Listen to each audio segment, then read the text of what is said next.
The ski patrol found the engagement ring first, glinting in the spring snowmelt on March 15, 2024, exactly 28 years after Jessica Morrison and Kyle Bennett vanished from Silver Peak Resort in the Idaho mountains. What started as a tragic avalanche accident in 1996 would become one of the most shocking cold case revelations in ski resort history, when climate change melted away decades of snow and ice, revealing not the random tragedy everyone believed, but evidence of calculated murder by someone the young couple had trusted with their lives that final weekend in the mountains. Robert Chen had been working ski patrol at Silver Peak Resort for 23 years, and he'd seen his share of strange things emerge from melting snowpack, lost skis, decades-old lift tickets, even a wallet from the 1970s. But the diamond ring catching sunlight on the rocky outcrop near Devil's Ridge was different. It sat perched on a flat rock, at 9,800 feet elevation, in an area that should have been buried under avalanche debris, if the official 1996 story was true. Chen photographed the ring with his phone before carefully bagging it as evidence, his hands trembling slightly inside his work gloves. After nearly a quarter century on the mountain, his instincts told him this discovery was about to rewrite history. The ring bore an inscription inside the band: J.M., Forever Yours, KB 21496, Jessica Morrison and Kyle Bennett. The couple who had disappeared on Valentine's Day weekend 1996 presumed killed in an avalanche that searchers claimed had swept them off the mountain. Chen immediately contacted his supervisor, then called the Blaine County Sheriff's Department. Within 3 hours, Detective Amanda Walsh was hiking up to Devil's Ridge with a forensic team, knowing that this single piece of jewelry might finally answer questions that had haunted two families for 28 years. Jessica Morrison had been 24 years old in February 1996, working as a fourth-grade teacher at Haley Elementary School in the small town 12 miles south of Sun Valley. She'd grown up in Twin Falls, Idaho, the middle daughter of wheat farmers who'd saved every penny to send their 3 children to college. Jessica had inherited her father's practical nature and her mother's warmth, qualities that made her beloved by students and parents alike. Her classroom was covered with hand-drawn posters about kindness and creativity, and she'd developed a reputation for taking struggling readers under her wing during lunch periods. Kyle Bennett was 26, a mechanical engineer for a mining equipment company based in Ketchum. He'd moved to Idaho 3 years earlier from Oregon, drawn by job opportunities and world-class skiing. Kyle had met Jessica at a community fundraiser for the local fire department in September 1994, and their relationship had developed with the steady inevitability of people who recognized they'd found something rare. Kyle was methodical and quiet, the kind of man who fixed things without being asked and remembered details about conversations from months earlier. His coworkers described him as brilliant with machinery but awkward in social situations, someone who came alive only around Jessica. The Valentine's Day weekend trip to Silver Peak Resort had been planned for months.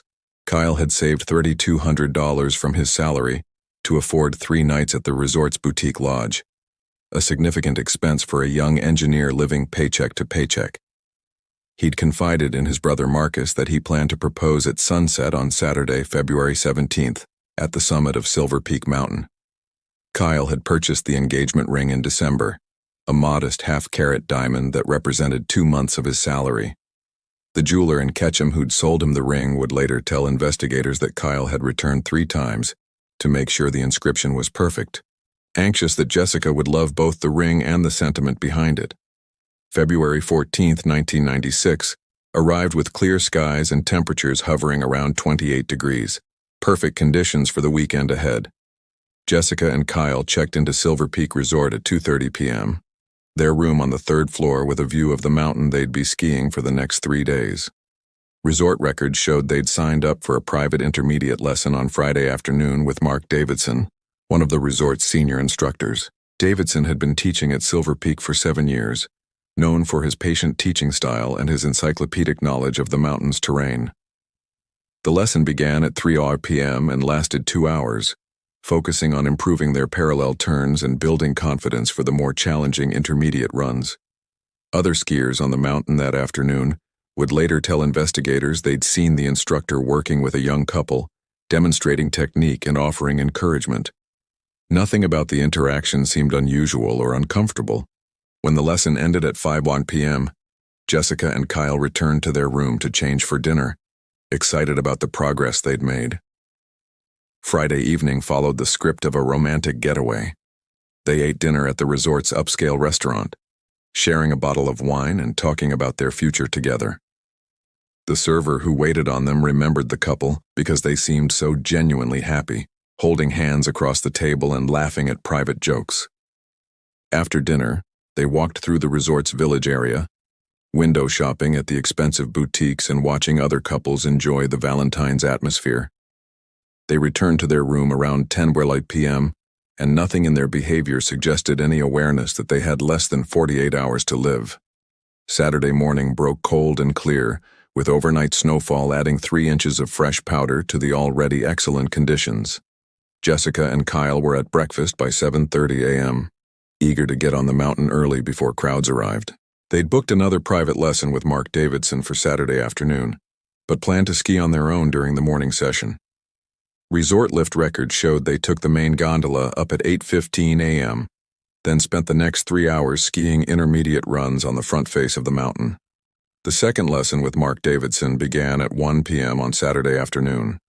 Davidson had suggested they work on advanced techniques that would prepare them for some of the resort's expert terrain. Multiple witnesses saw the three of them together on the slopes that afternoon, with Davidson demonstrating carved turns and explaining how to read snow conditions. But what happened after 3:30 p.m., when the lesson officially ended, would remain murky for the next 28 years. According to Davidson's statement to investigators in 1996, he'd suggested that Jessica and Kyle might enjoy exploring some of the intermediate backcountry terrain near Devil's Ridge, an area that offered stunning views and relatively safe skiing for people with their skill level. He'd given them directions and warned them to stay on the marked route, emphasizing that they should return before sunset at 5:30 p.m. Davidson claimed he'd last seen them heading toward the backcountry access point around 3:45 p.m., both appearing confident and excited about the adventure. When Jessica and Kyle failed to return to the resort by 7 p.m., the front desk attempted to reach them by phone in their room. No answer. By 8 p.m., with darkness making mountain travel impossible, resort management contacted ski patrol to report potentially missing guests. Robert Chen, working night shift that evening, was part of the initial search team that headed out at first light Sunday morning. The avalanche beacon signals from Jessica and Kyle as rental equipment provided the search team with approximate location data, but the signals were weak and difficult to pinpoint in the complex terrain around Devil's Ridge. The official story that emerged over the next 3 days was that Jessica and Kyle had apparently skied beyond the marked backcountry route, triggering a small avalanche that swept them off a cliff band near Devil's Ridge. Search teams found disturbed snow consistent with avalanche activity, and the weak beacon signals suggested the couple had been buried under significant debris. Blaine County Sheriff Thomas Morrison declared the incident a tragic accident, the kind of mishap that occurred when inexperienced backcountry skiers ventured beyond their abilities. The search for bodies continued through late February, hampered by continued snowfall and dangerous avalanche conditions. By March 1996, with no remains recovered and weather making further searches impossible, the operation was suspended. Jessica's parents, Daniel and Margaret Morrison, held a memorial service without a body to bury. Kyle's brother Marcus scattered symbolic ashes on the mountain, unable to accept that his younger brother's remains would never be found. Silver Peak Resort established a memorial plaque near the base lodge, and Mark Davidson gave a tearful speech about the tragedy of losing such wonderful students to the mountain's unpredictable dangers. If you've followed this story so far, hit that subscribe button because what the investigation revealed about that February weekend will completely change how you see this case. What nobody knew in 1996 was that Mark Davidson had developed an obsession with Jessica Morrison that went far beyond the professional instructor-student relationship. Davidson was 32 years old, divorced twice, and living alone in a studio apartment in Ketchum. His co-workers at the resort described him as friendly but solitary, someone who seemed more comfortable on the mountain than in social situations. Several female employees would later admit they'd felt uncomfortable around Davidson, noting that he had a habit of staring too long and asking personal questions that crossed professional boundaries. Davidson had first met Jessica and Kyle during their Friday afternoon lesson, but something about Jessica had triggered an immediate fixation in him. Colleagues working the slopes that day would later remember that Davidson had seemed distracted after the lesson ended, repeatedly asking questions about the young couple and whether they'd booked additional sessions. When he learned they'd scheduled another lesson for Saturday, Davidson had specifically requested to be assigned as their instructor again, unusual behavior for someone who typically preferred to rotate through different students. The Saturday afternoon lesson had gone according to plan until around 3:15 p.m., when Davidson had suggested they take a break at a warming hut near the top of the intermediate terrain.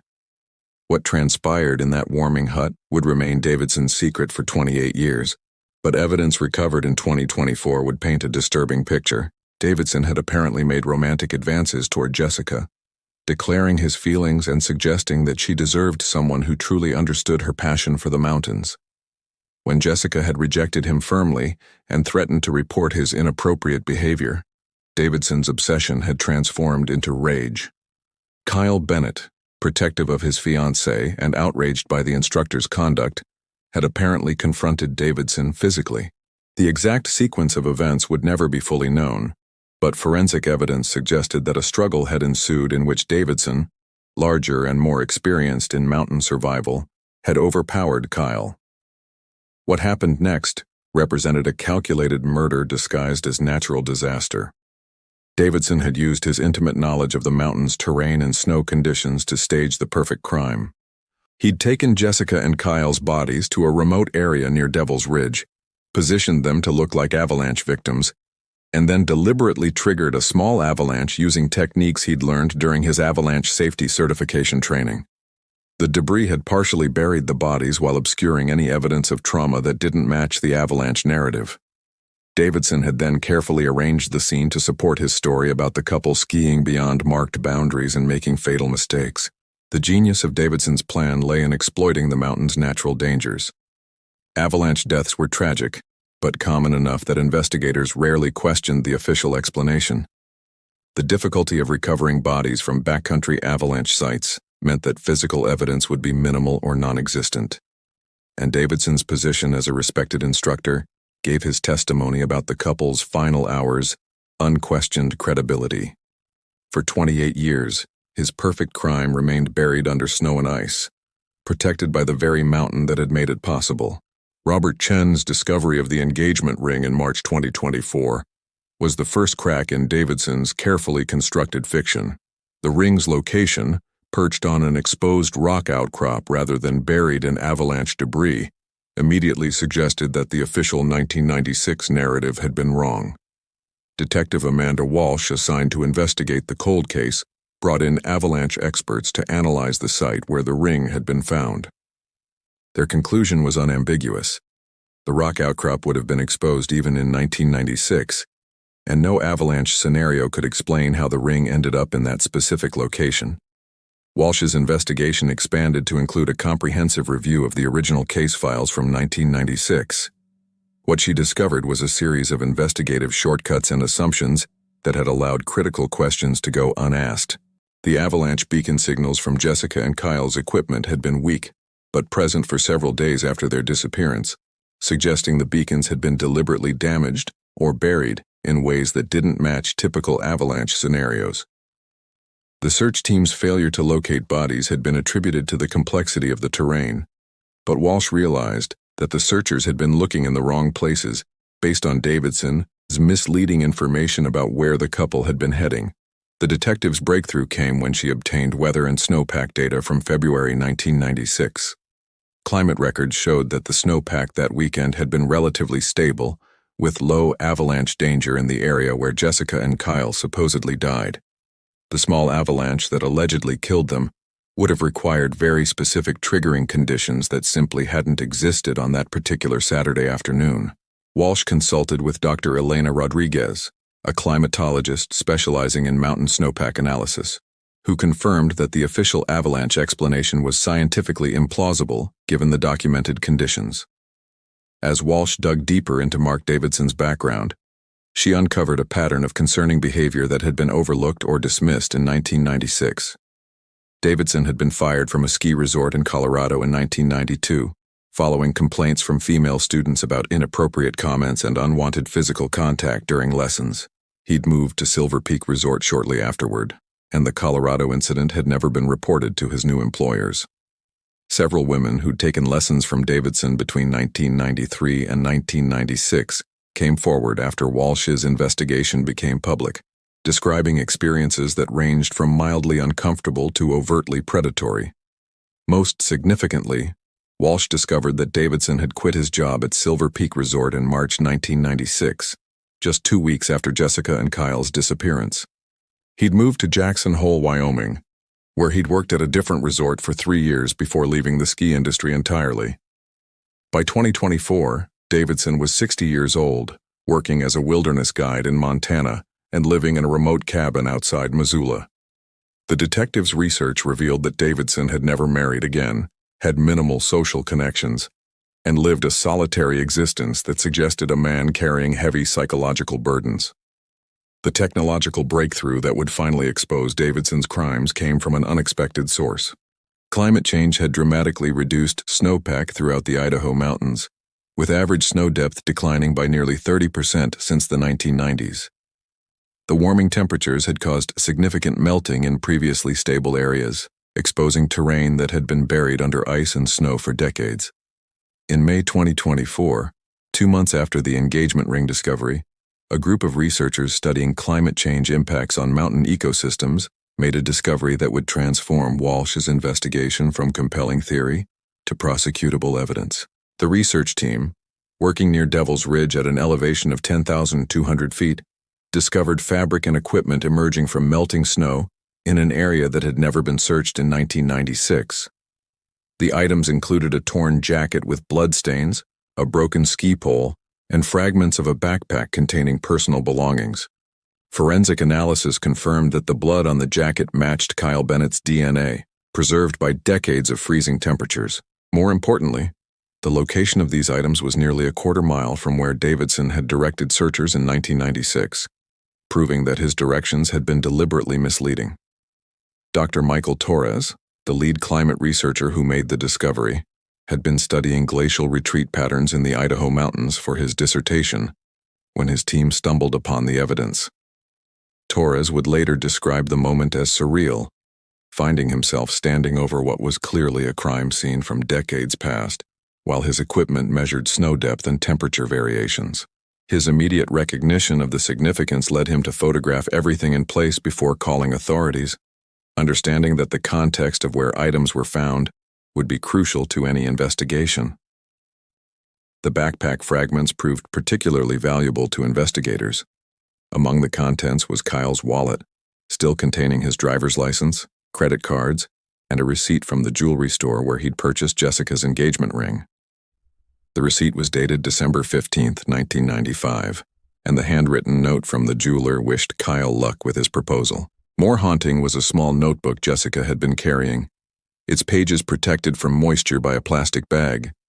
The notebook contained lesson plans for her 4th grade class, grocery lists, and on the final written page, a detailed itinerary for the Valentine's weekend that she and Kyle had planned so carefully.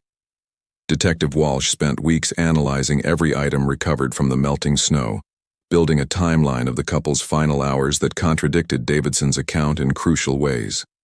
The positioning of Kyle's body, based on where his jacket was found, suggested he'd been facing back toward the resort rather than heading deeper into backcountry terrain.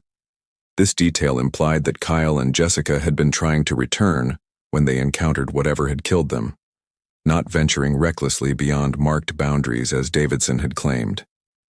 The forensic pathology team, led by Dr. Sarah Kim from Boise, conducted extensive analysis of the bloodstain patterns on Kyle's jacket. Dr. Kim had 25 years of experience in forensic pathology and had consulted on hundreds of violent death investigations. Her examination revealed that the blood had spurted from Kyle's chest in a pattern consistent with arterial bleeding from a puncture wound, not the kind of blunt force trauma typically associated with avalanche injuries. The angle of the blood spray suggested Kyle had been standing upright when injured, facing someone roughly his own height, completely inconsistent with being swept off his feet by moving snow.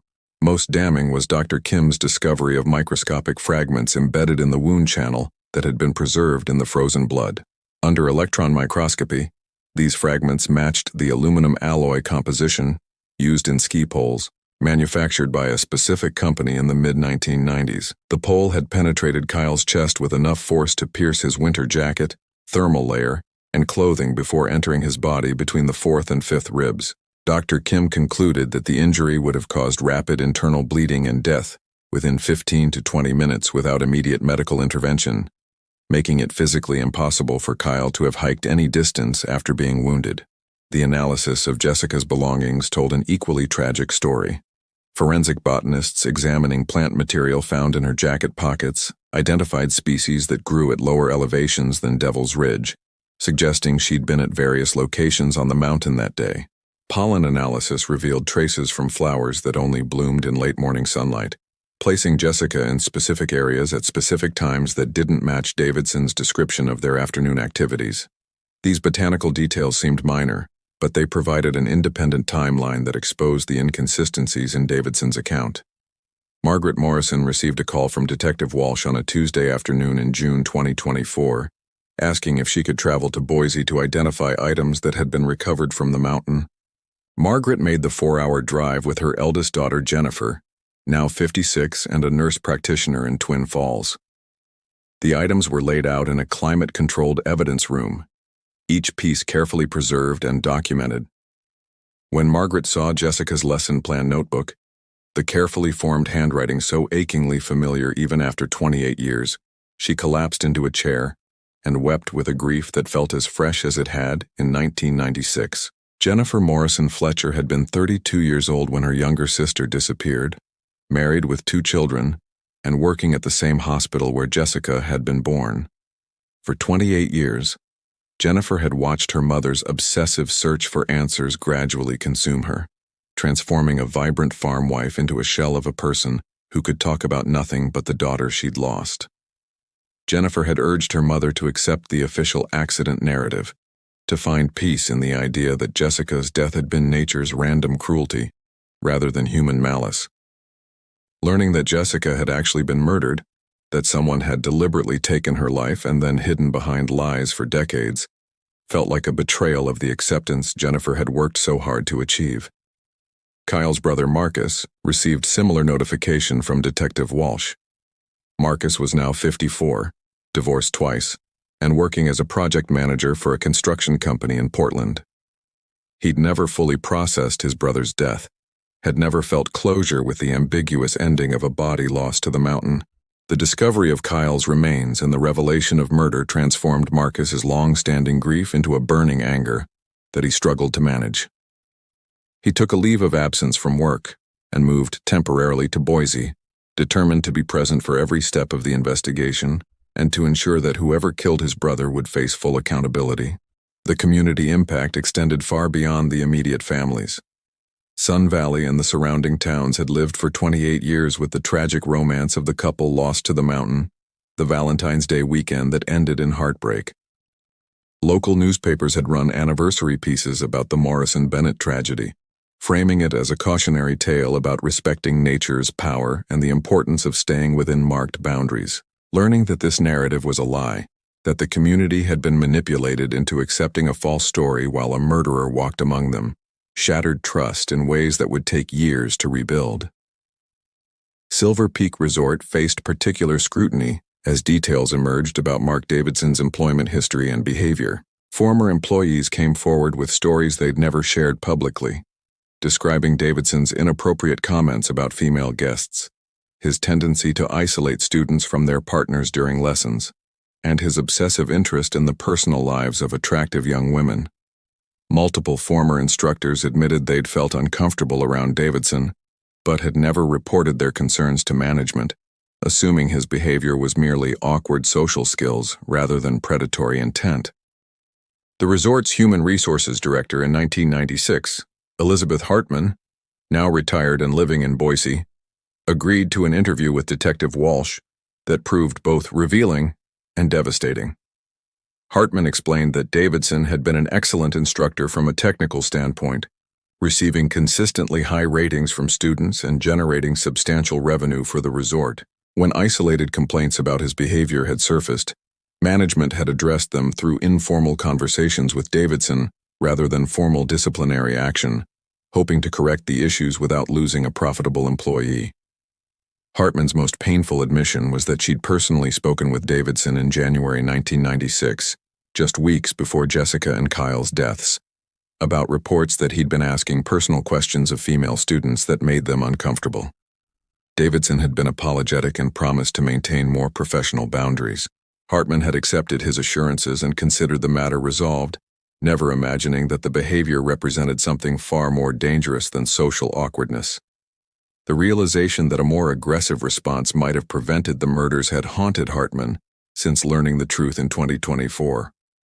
The psychological profile of Mark Davidson, compiled by Dr. Patricia Wong, a forensic psychologist who specialized in analyzing violent criminals, revealed a complex portrait of a man whose surface normalcy masked profound disturbances in his relationship patterns and emotional regulation. Dr. Wong's evaluation, based on Davidson's journal entries, interviews with people who'd known him, and his eventual confession, identified him as having narcissistic and obsessive personality features, combined with an inability to process rejection in healthy ways.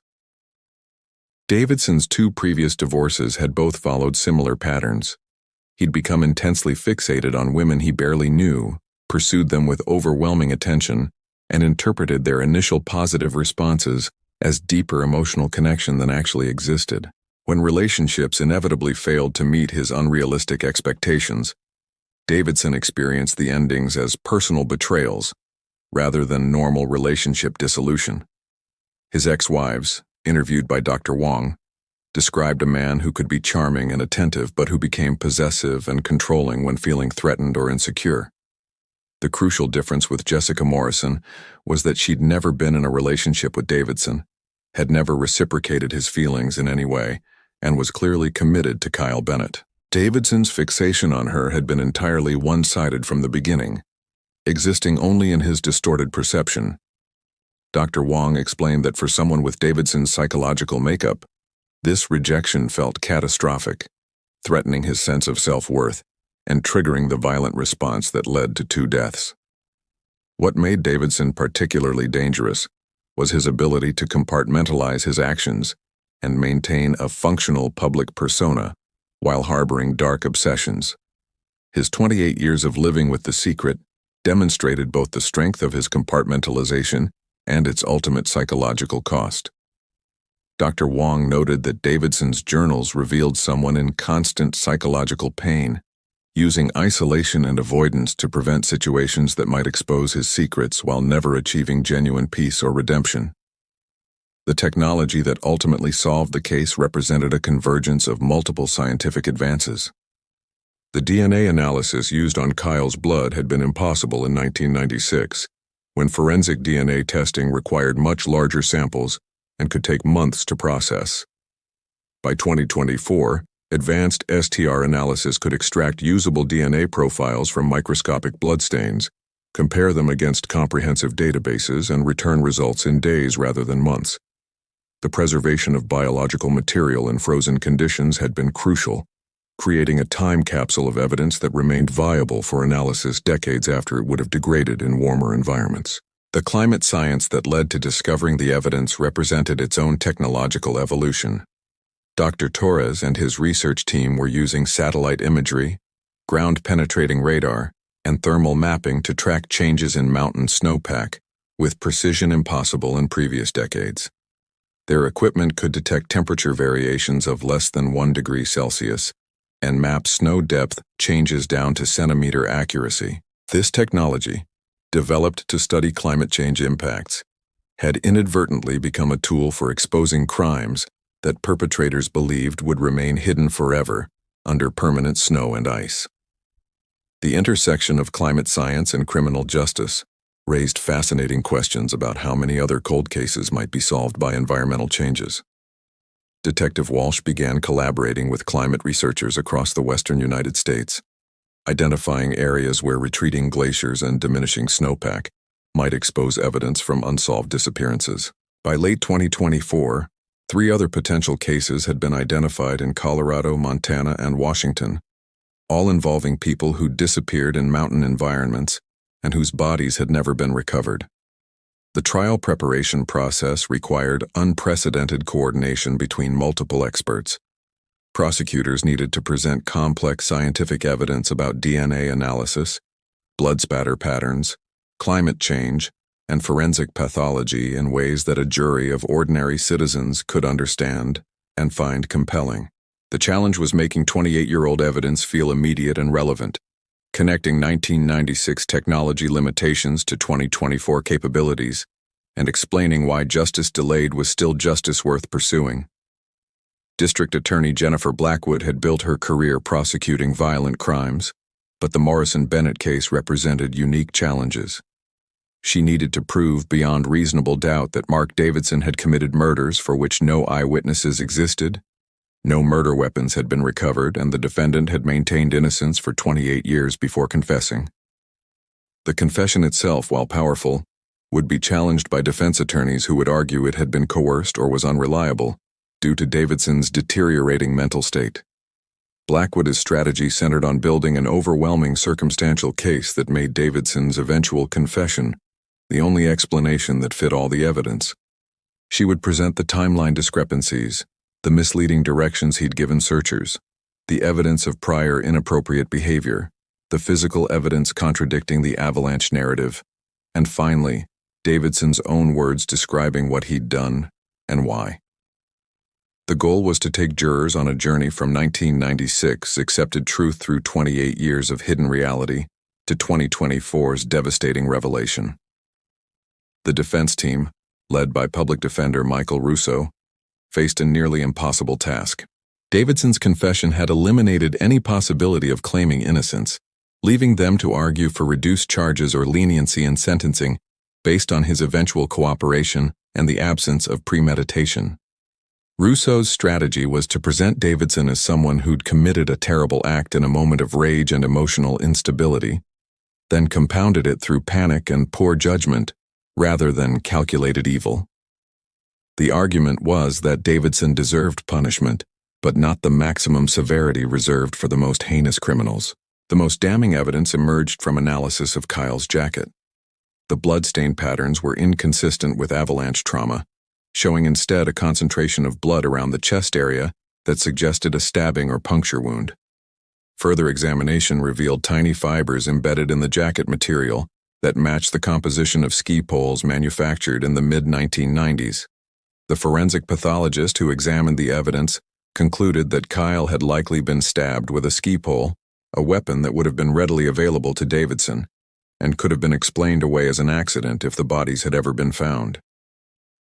Walsh now had physical evidence contradicting the avalanche narrative, proof that Davidson had provided false information to investigators, and a clear motive tied to his inappropriate feelings toward Jessica Morrison.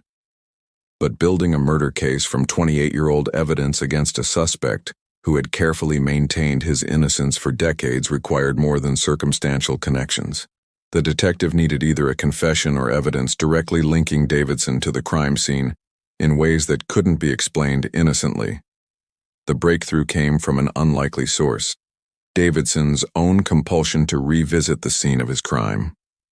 Walsh had placed trail cameras near Devil's Ridge as part of her investigation, hoping to catch anyone showing unusual interest in the area. In August 2024, the cameras captured footage of a man hiking alone to the exact spot where Kyle's jacket had been found. The hiker spent nearly an hour at the location, moving rocks and appearing to search for something. When Walsh enhanced the footage and ran facial recognition analysis, the man was identified as Mark Davidson. Armed with this evidence, Walsh obtained a warrant to search Davidson's Montana cabin. What investigators found was the psychological profile of a man who had never escaped the guilt of what he'd done in 1996.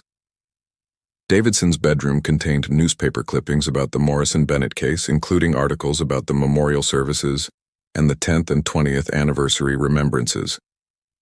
He'd kept a journal documenting his struggle with what he described as the weekend that destroyed 3 lives, entry after entry revealing his torment over actions he simultaneously justified and regretted. Most significantly, investigators found a small locked box containing Jessica Morrison's driver's license. several photographs of her taken without her knowledge during the Friday ski lesson, and a handwritten letter Davidson had apparently drafted but never sent. The letter addressed to Jessica's parents came close to confession without quite admitting murder, describing the weekend as a tragedy that might have been avoided if I had controlled my feelings and respected boundaries that should never have been crossed. Detective Walsh arrested Mark Davidson at his Montana cabin on September 15, 2024, exactly 28 years and 7 months after Jessica Morrison and Kyle Bennett had disappeared. Davidson offered no resistance, his shoulders sagging as if he'd been expecting this moment for nearly 3 decades. During the initial interrogation, he remained silent, exercising his right to an attorney. But over the following weeks, as evidence mounted and his legal team explained the impossibility of mounting a successful defense, Davidson's resolve began to crumble. The full confession came on November 3, 2024, in a 6-hour interview that Detective Walsh would later describe as one of the most emotionally grueling experiences of her career. Davidson described how his immediate attraction to Jessica during the Friday lesson had evolved into obsession overnight. He'd convinced himself that she was trapped in a relationship with someone who didn't deserve her, that the connection he'd felt during their brief interactions represented something profound that Jessica must have felt too. The delusion had been so complete that her rejection in the warming hut had felt like betrayal rather than appropriate boundary setting. Davidson's account of the murders was methodical and chilling. When Kyle had confronted him about the inappropriate advances, Davidson had claimed he'd grabbed the nearest object, Kyle's own ski pole, and struck without thinking, aiming for what he thought was Kyle's shoulder but hitting his chest. The blow had penetrated Kyle's jacket and caused massive internal bleeding. Jessica had screamed and tried to ski away, but Davidson had pursued her, ultimately causing her to fall and strike her head on a rock. Whether Jessica's death had been instant or whether she'd suffered while Davidson staged the scene remained unclear, an ambiguity that haunted everyone involved in the case. What followed had been hours of calculated crime scene manipulation. Davidson had moved both bodies to the location near Devil's Ridge, positioned them to suggest avalanche victims, and then used his knowledge of snow stability and avalanche trigger points to create a debris field that would obscure evidence of violence. He'd deliberately damaged their avalanche beacons to make location difficult, but not impossible, knowing that beacons that failed completely would raise more questions than weak signals that suggested burial under snow and rock. The psychological toll of the crimes had been immediate and profound. Davidson described the following weeks as a blur of panic and guilt, every sound making him certain that investigators had discovered the truth. When the official conclusion declared the deaths a tragic accident, Davidson had felt simultaneous relief and horror, knowing he'd gotten away with murder but unable to escape the moral weight of what he'd done. His decision to quit his job and leave Idaho had been driven by inability to remain on the mountain, where he'd destroyed 3 lives, Jessica's, Kyle's, and his own. For 28 years, Davidson had lived a life defined by avoidance and isolation. He'd never formed another serious relationship, convinced that he didn't deserve happiness or connection. His work as a wilderness guide had been both penance and temptation, putting him back in the mountains where he felt closest to the people he'd killed, while forcing him to confront daily the natural beauty that had been the backdrop to his worst actions. The discovery of the engagement ring in March 2024 had sent him into psychological spiral, and his return to Devil's Ridge in August had been driven by a compulsion to see whether the melting snow would expose more evidence of his crimes. When asked why he finally chose to confess, Davidson struggled to articulate an answer. He spoke about exhaustion from decades of carrying secrets, about the impossibility of true redemption while maintaining lies, and about his growing awareness that climate change would eventually expose everything he'd tried to bury.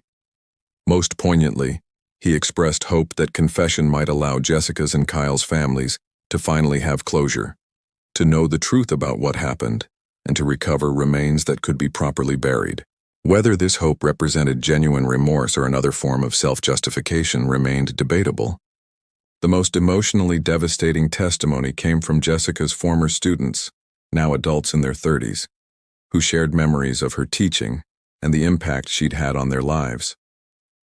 Sarah Chen, a pediatric nurse in Boise, described how Miss Morrison had encouraged her interest in science and helped her believe she could pursue ambitious career goals despite coming from a family with limited means.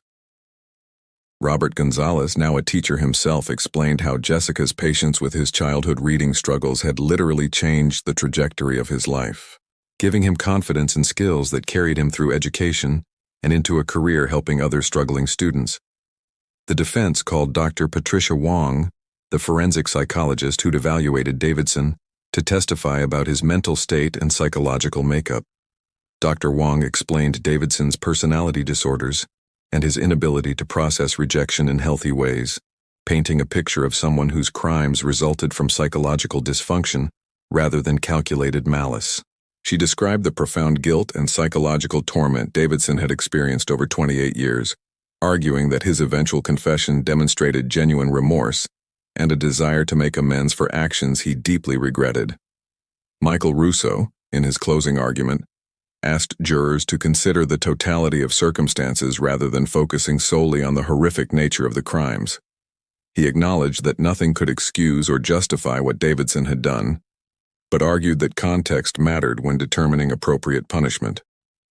Davidson hadn't planned to kill anyone, Russo argued. He'd acted in a moment of emotional instability triggered by rejection, then compounded his crimes through panic and poor judgment rather than premeditated evil. His 28 years of isolation and psychological suffering represented a form of self-imposed punishment, and his eventual confession had brought closure to families who might otherwise have died without ever knowing the truth. Blackwood's closing rebuttal was brief but devastating. She reminded jurors that Mark Davidson had attended Jessica's memorial service, had stood among mourners offering comfort, while knowing exactly what had happened to her. He'd watched Margaret Morrison's decades-long search for answers, had seen the pain he'd inflicted on multiple families, and had chosen silence over truth for 28 years. His confession had come only after evidence made denial impossible, not from genuine remorse or moral courage. The suffering he'd experienced, while real, paled in comparison to what he'd inflicted on others.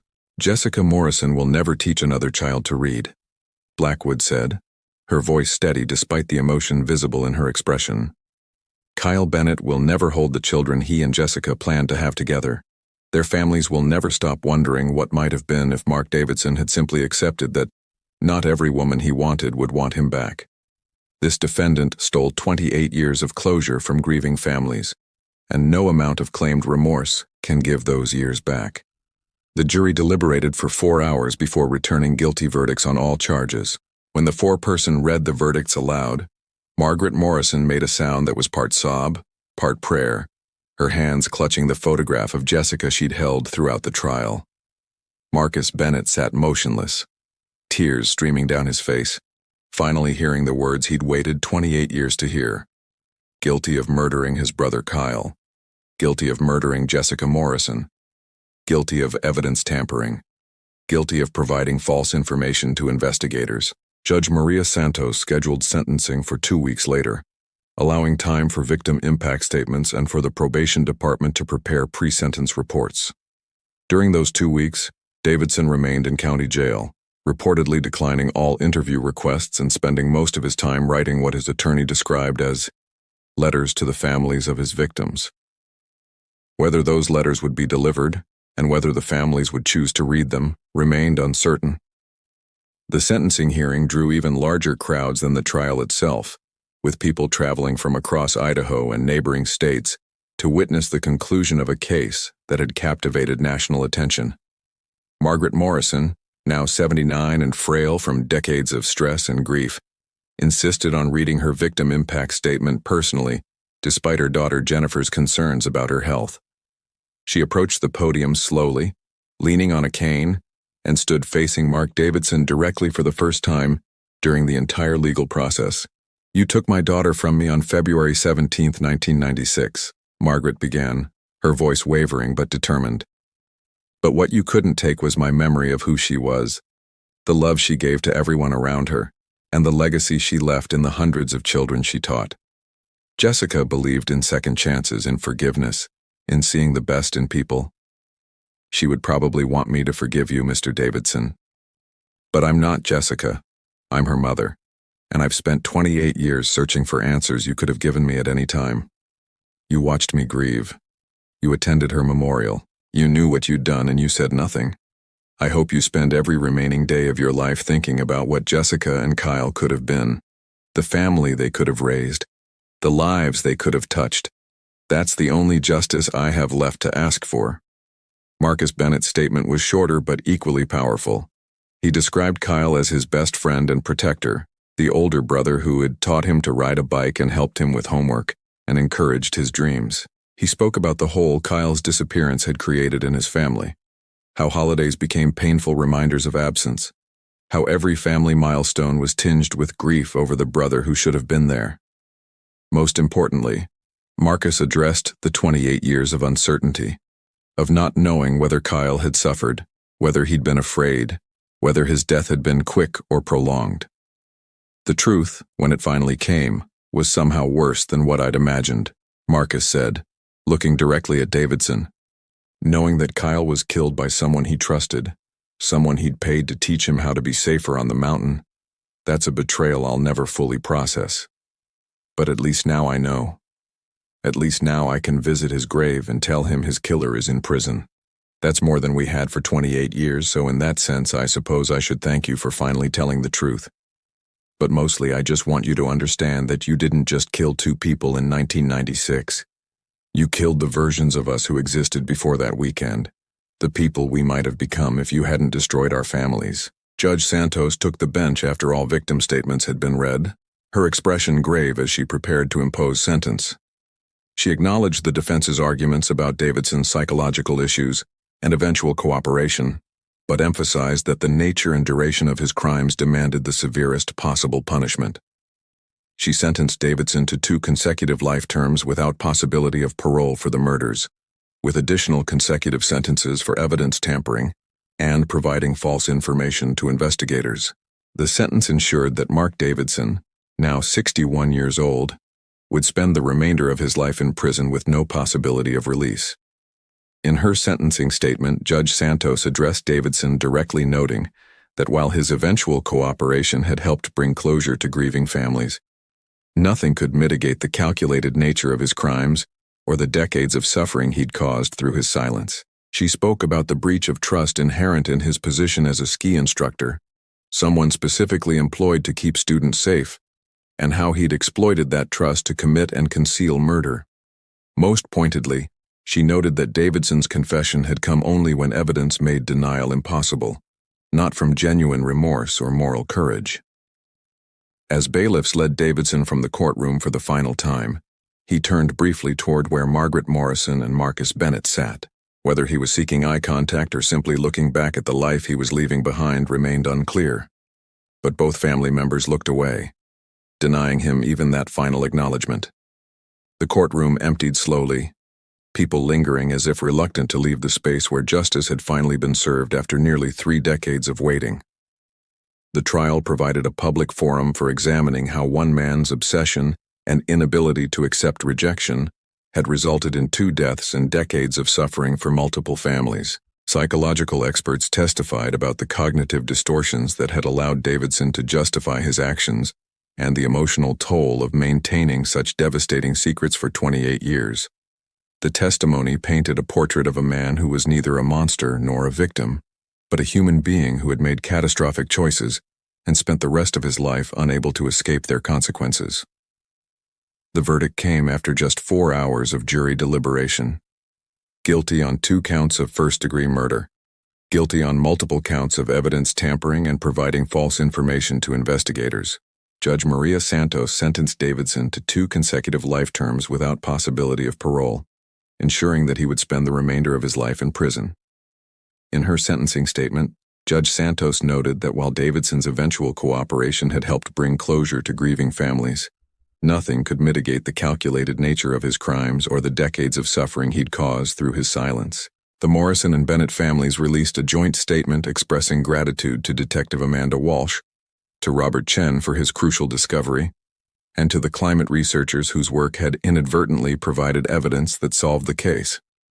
They established a foundation dedicated to improving missing person investigations and supporting families dealing with unsolved cases, naming it the Jessica Morrison and Kyle Bennett Justice Foundation.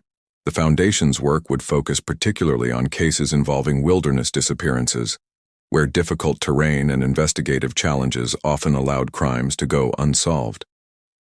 For Robert Chen, the ski patroller who'd found the engagement ring, the resolution brought mixed emotions. His discovery had brought justice for two families and exposed a killer who might otherwise have died with his secrets intact. But it had also forced him to confront the reality that he'd worked alongside Mark Davidson in 1996, had participated in searches that Davidson had deliberately misdirected, and had never suspected that a respected colleague was capable of such horrific crimes.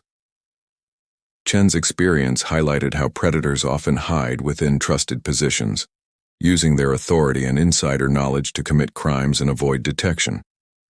The Silver Peak Resort, while not legally liable for events that occurred 28 years earlier, faced difficult questions about their 1996 investigation and whether warning signs about Davidson's behavior had been missed or ignored. The resort implemented new protocols for background checks, employee supervision, and guest safety in backcountry terrain. They also established a permanent memorial to Jessica Morrison and Kyle Bennett near the base lodge, replacing the original plaque with one that told the complete story of what had happened, rather than perpetuating the false avalanche narrative. The case attracted national media attention, with numerous true crime documentaries and podcasts examining how climate change had become an unlikely ally in solving a cold case. Scientists pointed to the Morrison-Bennett case as an example of how warming temperatures were revealing not just geological and archaeological secrets, but also evidence of human crimes that perpetrators had believed would remain frozen and hidden forever. The intersection of environmental change and criminal justice opened new discussions about how many other cold cases might be solved as glaciers retreat and snowpack diminishes across mountain regions worldwide. Detective Amanda Walsh received recognition from the National Missing Persons Association for her work on the case, but she deflected credit to the team of specialists whose expertise had been essential to solving crimes that occurred before modern forensic technology existed. In interviews, Walsh emphasized that cold cases require not just new technology, but also investigators willing to question official narratives and pursue evidence that contradicts convenient explanations. The Morrison-Bennett case had been solved in 1996 as a tragic accident, and it required someone willing to see past that conclusion to recognize the murder that had been hiding underneath. For the small communities of Twin Falls and Ketchum, Idaho, the resolution of the case brought closure but also forced a reckoning with how assumptions about tragedy can obscure truth.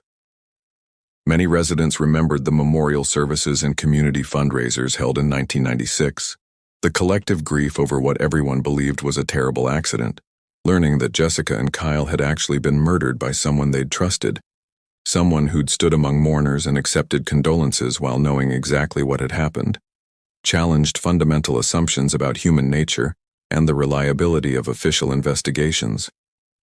The engagement ring that had started the entire investigation was returned to Kyle's brother Marcus after the trial concluded. Marcus had it cleaned and restored, then donated it to the Justice Foundation as a symbol of how small pieces of evidence, even after decades, can unlock the truth. The ring sits in a display case at the Foundation's headquarters, accompanied by photographs of Jessica and Kyle and an explanation of how its discovery led to solving a 28-year-old double murder. Visitors to the Foundation often stop at the display, struck by how something so small and beautiful had survived decades of burial to become the key that brought a killer to justice. The Morrison-Bennett case stands as a reminder that justice delayed is not always justice denied, that families who refuse to accept convenient explanations can eventually find truth, and that the natural world sometimes becomes an ally in exposing human crimes. Climate change, typically discussed in terms of environmental devastation and ecological loss, had in this case provided an unexpected benefit: the recovery of evidence that allowed two families to finally bury their loved ones properly, and ensured that a killer who thought he'd escaped justice would spend his remaining years in prison. As of 2025, the Idaho Attorney General's office is reviewing several other mountain disappearances from the 1990s and early 2000s, cases that were closed as accidents but might warrant reinvestigation given what was learned from the Morrison-Bennett case.